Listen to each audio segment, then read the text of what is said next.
There's a lot of misconceptions about what hypnosis is. One of the biggest misconceptions is that hypnosis is sleep. Hypnosis isn't actually sleep or an unconscious state at all. It's actually an alpha state, awareness, a hyper-aware state of consciousness. And in that state, your focus, imagination, and self-control are all increased. So that being said, hypnosis is not mind control. If I have someone in my office in the lazy boy recliner, and I tell them when they're in their deepest state of hypnosis to go in the corner and stand on the head and go like this, they're not going to do that. Because they simply just say, that's not a good idea, or I just don't feel like doing that right now. On the stage it's a little bit different. When I'm doing comedy stage hypnosis shows, I will also send people back if there are things that they don't want to do. That's why only a few people, out of 20 people, I have 5 people that will last to the very end of the grand finale. Another misconception is that people think that they can get stuck in hypnosis. Thousands and thousands of years, there's hieroglyphs in Egypt of people using inductions that are still being used today. All the way back to then, there's never been one person who's been stuck in hypnosis. One of two things will happen. A person will either fall asleep, or they'll just come up out of the hypnotic relaxed state. Another misconception is that I can get some really dark secret, but that would never happen. You always have that sense of self-preservation. You never spill the beans about any secret, or I can never dig up any past trauma that you didn't want to share, and I can never get your PIN number for your credit card. I've also heard some people say that not everyone is hypnotizable.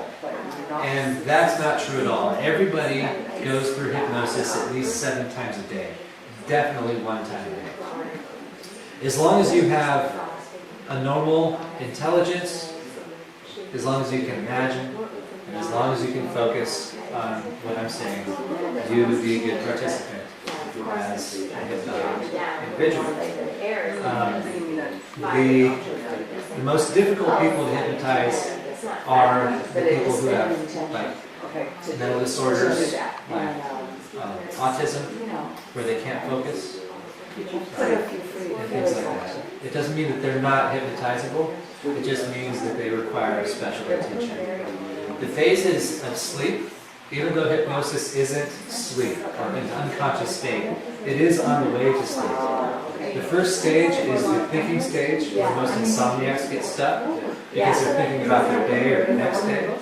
The next stage is the wishful thinking stage, where we're daydreaming about running on the beach with George Clooney or whatever it may be these days. And then we go into the hypnoidal state.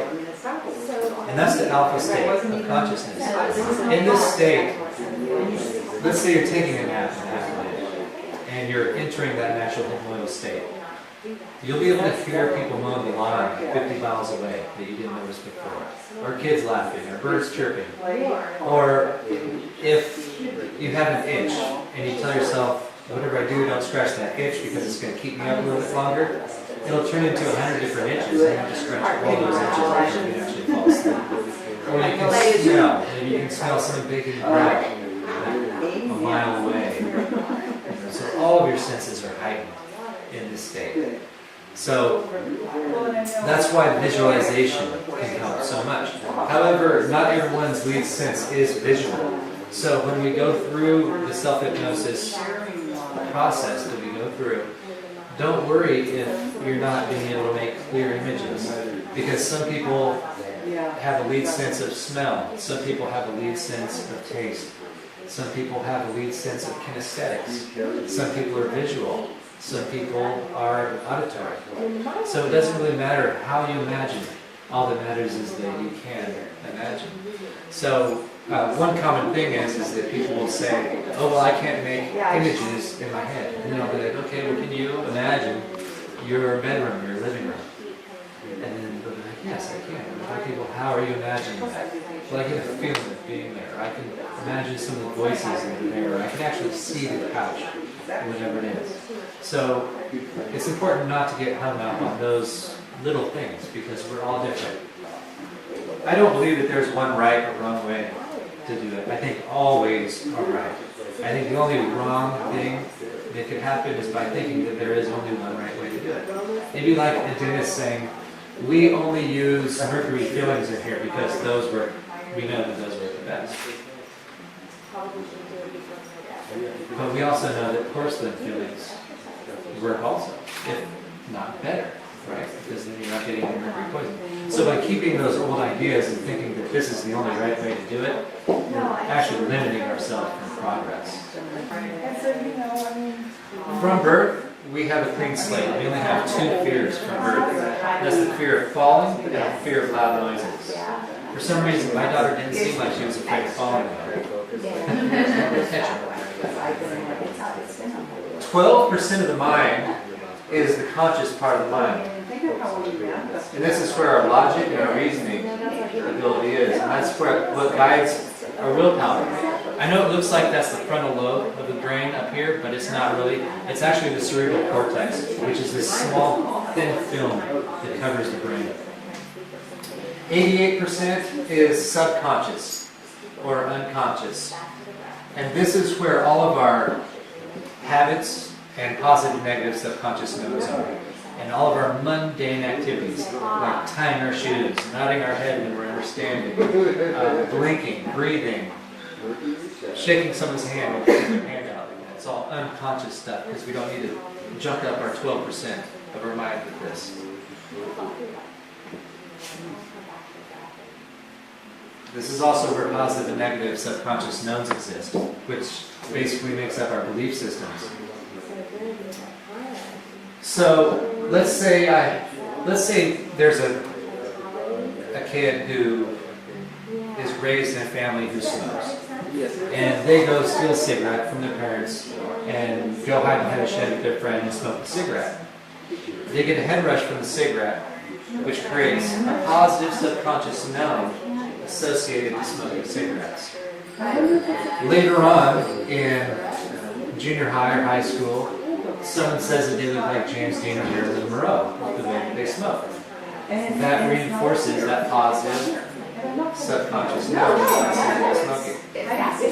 Maybe later in life they meet their partner at a bar from them asking for a cigarette. And that would also reinforce that positive subconscious node about cigarette smoking. Let's take another case. And so this is about hypnosis, but it's also about Pavlovian conditioned response theories and also Skinner's theory of operant conditioning. We don't really have to worry too much about what that is. Just keep in mind that our nodes are reinforced over positive feedback, right? Let's take another kid. Let's say this kid was in elementary school and she saw her uncle dying in the hospital from smoking cigarettes from esophagus cancer. And he looks over at her with a little voice box and says, "Julie, never smoke." Flatlines, right? That would probably create a very negative subconscious node to cigarette smoking, right? So that would start that negative subconscious node. Then maybe later on in life, she went out to dinner with another relative, and this relative smoked cigars and had a quadruple heart attack and a double stroke all at the same time, fell face first in the soup. That would reinforce that subconscious negative node, right? So what that means is that this person would probably become a smoker. This person would probably become one of those people that annoy smokers so much because all the smell and everything takes them right back to all that horrible experience. What that means is we have all these positive and negative subconscious nodes that guide our behavior.